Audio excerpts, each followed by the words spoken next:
Le point de départ pour la construction d'un nouveau complexe hospitalier, c'est avant tout une décision gouvernementale qui fait en sorte que nous allons regrouper tous les soins et services de l'Hôtel-Dieu de Québec avec ceux de l'Hôpital de l'Enfant-Jésus. C'est une occasion unique de créer un nouveau complexe hospitalier qui va à la fois réunir l'ensemble des soins et services de l'Hôtel-Dieu de Québec sur le plan académique, donc l'enseignement et la recherche, avec ceux de l'Hôpital de l'Enfant-Jésus, afin d'offrir les meilleurs soins à la population et dans une plus grande efficacité qu'on le fait maintenant. On fait une démarche Lean orchestrée en 7 grandes activités sur les 18 prochains mois. Ce qu'on cherche avec nos patients puis nos cliniciens médecins, c'est vraiment de regarder comment se fait le cheminement du patient à l'intérieur de l'hôpital et en regardant ça, mieux synchroniser les activités les unes avec les autres. Et ce qu'on cherche à faire, dans le fond, c'est éviter d'avoir des doublons, d'avoir des duplications, d'avoir des zones d'attente aussi trop longues pour le patient, de s'assurer que nos cliniciens, nos médecins sont synchronisés entre eux, donc le patient n'a pas à se déplacer et revenir sur ses pas lors d'un passage à l'hôpital. Donc, on veut vraiment orchestrer l'organisation des soins et services de la façon la plus efficace possible pour le patient. En fait, ce qu'on veut, c'est améliorer les soins et services pour notre patient et ensuite mettre les murs autour. La meilleure façon de planifier des soins, c'est d'impliquer les cliniciens, les gens qui déjà les prodiguent.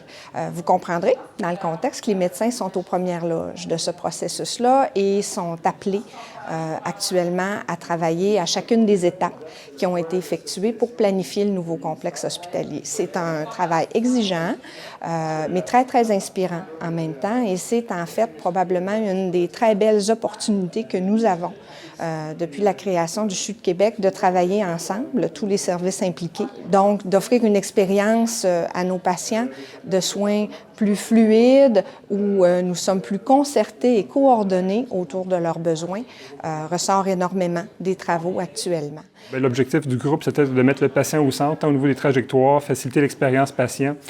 C'était ça un peu les prémices des groupes qui ont été consultés ici. On a même invité les patients à venir raconter leur expérience et leurs désirs et leurs souhaits pour un futur hôpital. Les patients invités ont été extrêmement pertinents.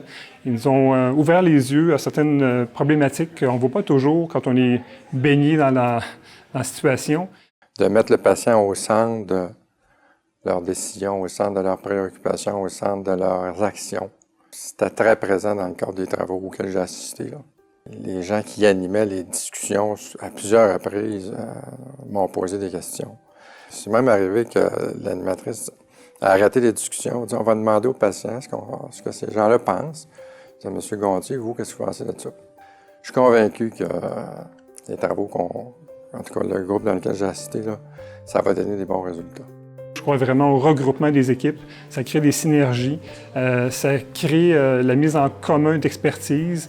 Je pense juste à l'oncologie, où on avait 2 centres de greffe de moelle osseuse à proximité. On va regrouper ces gens-là. Il va y avoir vraiment une plus-value. Vous allez voir quelque chose de très bien et de très bénéfique pour le patient le jour où ça sera mis en place. On est à la fois fiers et assurés que ce qu'on s'apprête à mettre en place, c'est un nouveau complexe hospitalier créé et bâti pour le patient.